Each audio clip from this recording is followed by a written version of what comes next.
নমস্কাৰ, মোৰ নাম শ্ৰী বিশ্বজিৎ গগৈ। কোনটো গাঁৱৰ নামটো কি? গেন্ধালি বেবিছে। তুমি কিহত চাকৰি কৰিছা বৰ্তমান? মই অসম আৰক্ষীৰ ইউ বিভাগত নিযুক্ত হৈছোঁ।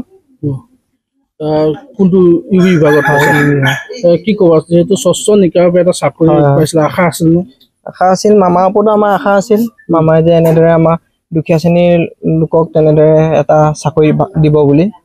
মামালৈ ধন্যবাদ থাকিল। লগতে কষ্টৰ ফলো পালোঁ। মা দেউতাও সপোন পূৰণ হ'ল। পিতৃ গেছ কোম্পানীৰ ৰান্ধনি কৰে, মাতৃ ঘৰতে থাকে। মই প্ৰায় 3 পৰা 4 বছৰ ধৰি কষ্ট কৰি আছিলোঁ, ফলটো পাইছোঁগৈ। ফিল্ডত মই ৰাতিপুৱা উঠোঁ, ৰাতিপুৱা ৰানিং কৰিব যাওঁ, আকৌ পাছবেলাও ৰানিং কৰোঁ। ৰাতিপুৱা লং ৰানিং দিলে পিছবেলা শ্বৰ্ট ৰানিং দিওঁ, তেনেকৈ মিলাওঁ। দিনত অকণ পঢ়োঁ, ৰাতিও পঢ়োঁ। মা দেউতা যিহঁতে সুখী, মই সেইটোতে সুখী আৰু। মা দেউতাই যি বিচাৰে।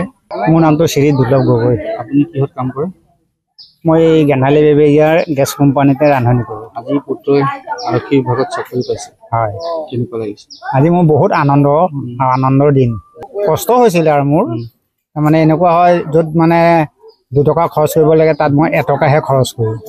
আৰু চব মাইকী মানুহৰ হাতত, আমাৰ মাকৰ হাতত দিওঁ, আৰু তাই মানে পৰিচালনাবিলাক কৰে। আৰু তাই যদি পৰিচালনা নকৰিলেহেঁতেন মোৰ অসুবিধা এটা হ'লহেঁতেন। আৰু আমাৰ মুখ্যমন্ত্ৰী ডাঙৰীয়া হেমন্ত বিশ্ব শৰ্মালৈ বহুত ধন্যবাদ। আৰু এনেকুৱা এটা কাম পাবলৈ হ'লেও আগতে কিমান এটা হেৰি হয়, কিন্তু এতিয়া বহুতখিনি মানে সুবিধা পাইছে আৰু ৰাইজে।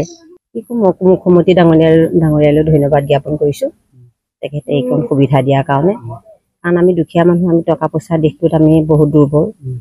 আমি ভয় খাই আছিলোঁ যে টকা পইচা দিশটোত অকণমান কিবা খেলি মেলি হ'ব বুলি, কিন্তু এতিয়া মুখ্যমন্ত্ৰী ডাঙৰীয়াই ইমানখিনি সহায় কৰাৰ কাৰণে তেখেতলৈ অশেষ ধন্যবাদ জ্ঞাপন কৰিছোঁ।